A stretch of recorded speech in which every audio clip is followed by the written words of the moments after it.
Hello everyone! Minsan, ang kailangan lang natin ay isang maikling escape mula sa ingay ng syudad. Kaya sa vlog na ito, bibisitahin natin ang Kawayan Eco Park. Isang lugar na puno ng ang tanawin, tahimik na paligid, at nakaka-relax na atmosphere. Aming simpleng travel experience, tara, pasyal tayo! Ayan na nga, nandito na tayo sa Kawayan Eco Park. Una mapapansin talaga dito ay ang napakalawak na luntiang paligid at ang napakaraming kawayan na nagbibigay ng presko at relaxing na ambience. Habang naglalakad ka rito parang unti-unting nawawala ang pagod at stress dahil sa sariwang hangin at tahimik na kapaligiran. Perfect talaga ang lugar na ito para sa mga gusto mag-unwind, magkaroon ng quality time kasama ang pamilya o barkada, o kahit gusto mo lang magmuni-muni at mag-enjoy sa ganda ng kalikasan. Marami ring magandang spots dito na pwedeng pagkuhanan ng pictures at videos, kaya siguradong sulit para sa mga mahilig mag-content o mag-post sa social media. Habang iniikot natin ang Eco Park, mapapansin nyo kung gaano ito kaayos at kaaliwalas.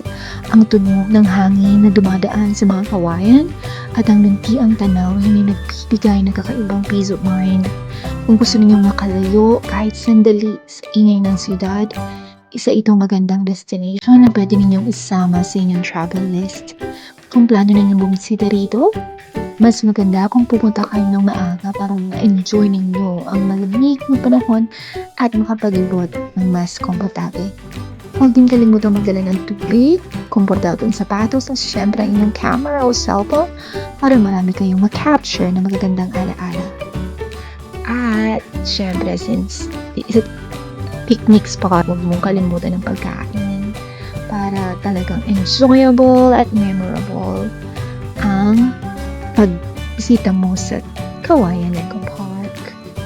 At sa huli, hindi lang simpleng pasyalan, isa rin itong lugar kung saan mas ma-appreciate natin ang kagandahan ng kalikasan at ang kahalagahan ng pag-aalaga sa ating kapaligiran. At sana ay manatiling malinis at maayos ang lugar na ito para mas marami pang taong makaranas ng ganitong relaxing experience.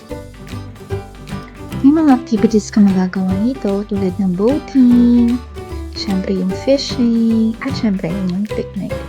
Kung may sarili kang tent, pwede mo yung dalhin para hindi mo na kailangang mag-rent ng tent kasi allowed naman yun sa kanila. May entrance fee na lang dito at andyan sa pagkatapos ng video, naka-upload yung mga rates nila.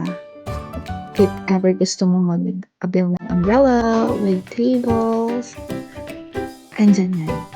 So, may entrance fee rin to at syempre kung may sa mga senior citizen, mayroon ding senior citizen discount. And isa pa, they accept cards. At talaga naman, di ba, napaka-flexible ng payment. Kaya tara na, dali na ang pamilya dito sa Kawayan Eco Park. Thanks for watching. Sa ulitin.